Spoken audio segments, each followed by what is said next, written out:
Hi, in the vault today we're looking at a book called The Melon Patch Mystery, written and illustrated by Flavia Gag. If you're looking for kind of a really wholesome, sweet, um, uh, good-natured kind of mystery, that's a kind of like a cozy mystery for little ones, probably from about 7 to maybe even up to 10 years old. This is a novel. It's about 116 pages, I believe. It's from 1964, and it has a little bit. There are a lot of illustrations in it, thanks to Flavia, but uh, it would be like a step above an easy reader chapter book. But it's a really delightful story with even more amazing illustrations. You may recognize the last name of Gag.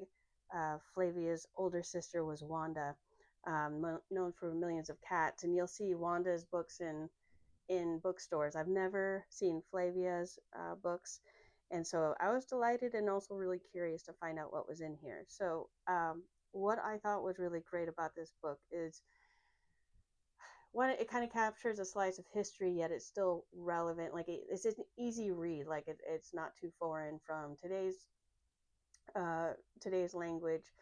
And but what was interesting is that the main character is a middle-aged man, and his name is Pokey Plunkett, and he is a farmer and in Florida of all places. So not usually the regular place for a farm.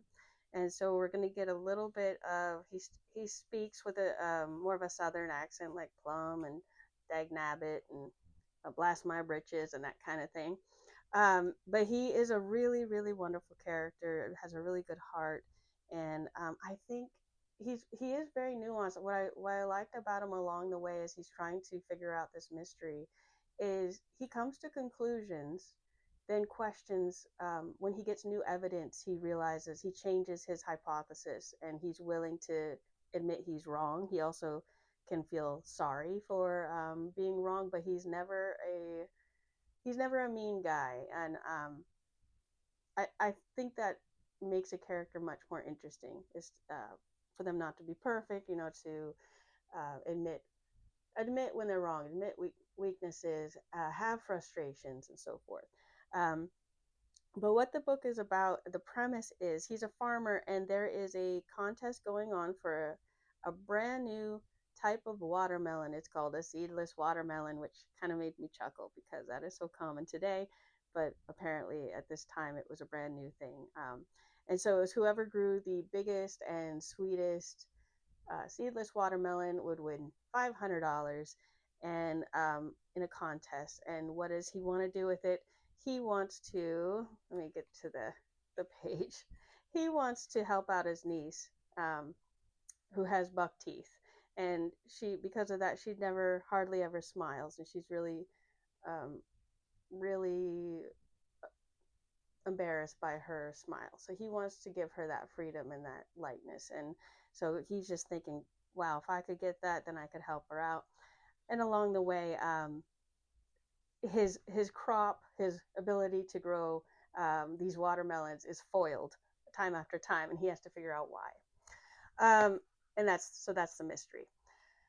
What I also thought was interesting about this book is there's a that when he discovers the baby raccoon on his property, there's an element of grittiness and darkness to it in that he finds two other baby raccoons. And I actually had to read it twice because I don't really encounter this in books geared towards kids this young.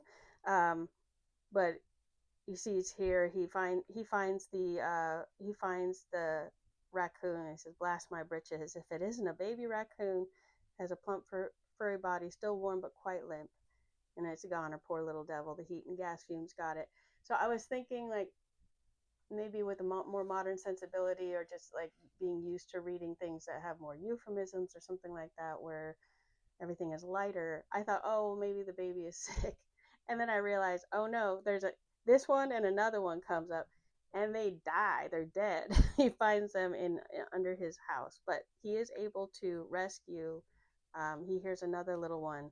He is able to rescue this little baby raccoon. And so, as the story goes along, you see how this raccoon gets into his heart. Um, I also thought what was interesting about the book is it's since he's doing a crop on a farm. He we get we get some education about what it just having a garden and trying to grow something and what helps the things grow, and some challenges that come along the way of trying to have a garden, make your own crop, have a little farm. And so for me, I just thought that was really interesting. Also, just I like when we have regional accents and so forth. So, like I was saying, he does have a southern accent. Um, and I think even though this was written in 1964, um, the only mention of anything that might be controversial, and I didn't take it this way, but he mentions one of the tips he has of growing crops really well comes from Indians or Native Americans. But it's said in like a reverence. It's not said like in any kind of deprecating way, and so that was the only thing where I can think of 1964 where maybe we wouldn't say that today.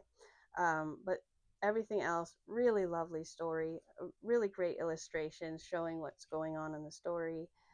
There are some kids that are neighbor kids that come over and spend some time with Pokey, and because they love his raccoon, and Pokey's just like a very um, nurturing person. So he'll take a he'll take time to answer questions and so forth for these kids.